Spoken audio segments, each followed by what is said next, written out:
Good morning, welcome to CATEX-TV. My name is Frank Fortunato. This is a live broadcast from Princeton, New Jersey. Today is Wednesday, July 1, 2009. It's 11:30 a.m. Eastern Daylight Time in the U.S., 4:30 p.m. in London, 9:30 a.m. in Mexico City. If you're in Bermuda, it's 12:30 in the afternoon.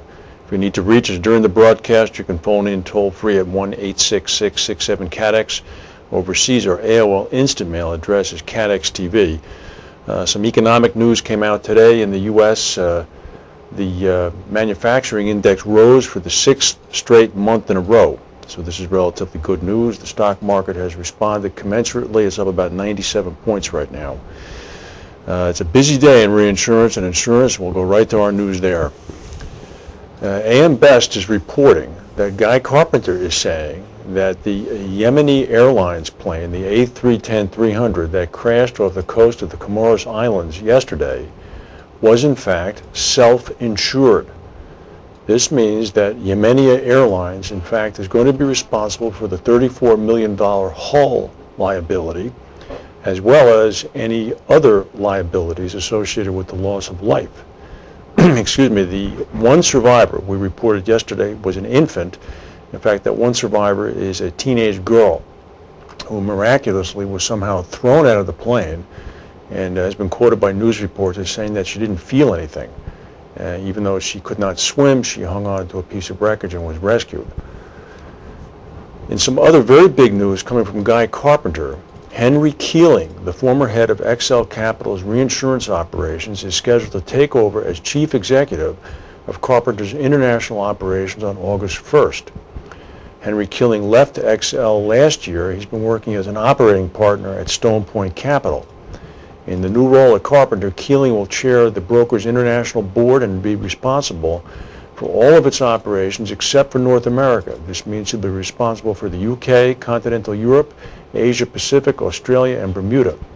He's also going to take charge of Carpenter's marine and energy, aviation, and retrocessional businesses globally, including North America. Carpenter also added another high-profile name to its ranks with the former Newcastle and CIG Re CEO Chris McKeon.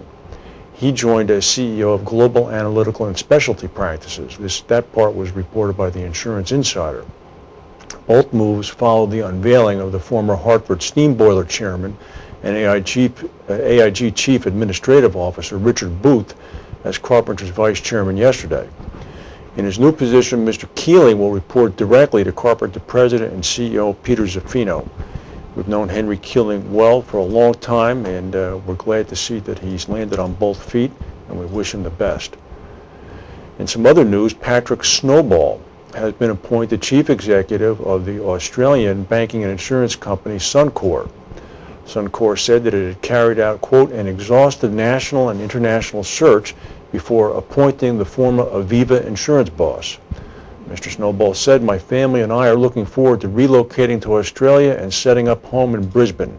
At the beginning of the broadcast, I noted that today is July 1st. If you're in the reinsurance world, that means the Florida market. Well, we're beginning to get some information now from the brokers. The July 1 renewals, in fact, were orderly, and cat rates were up about 15%. Reinsurers hoping for bumper rate rises were once again disappointed.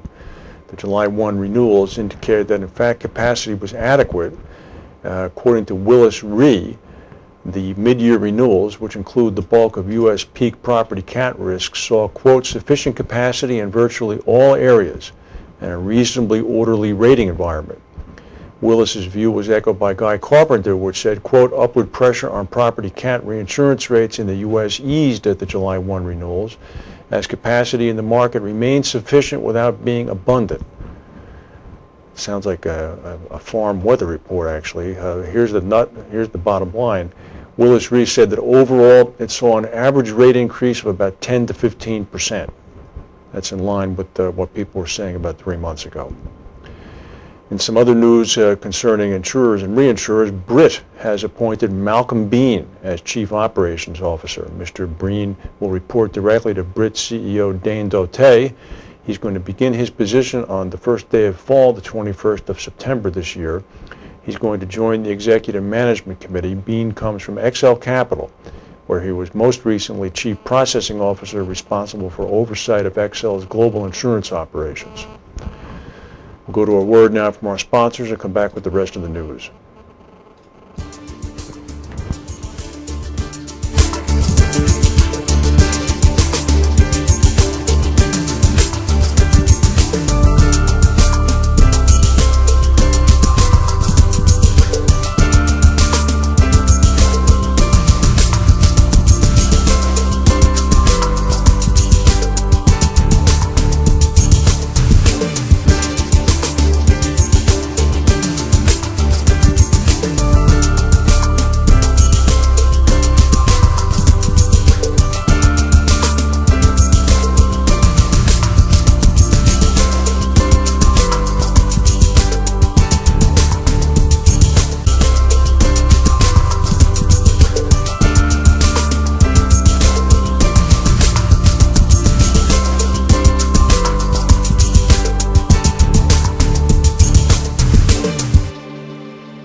Some interesting news just came over the wires in connection with the Yemeni Airlines crash yesterday off the coast of Africa.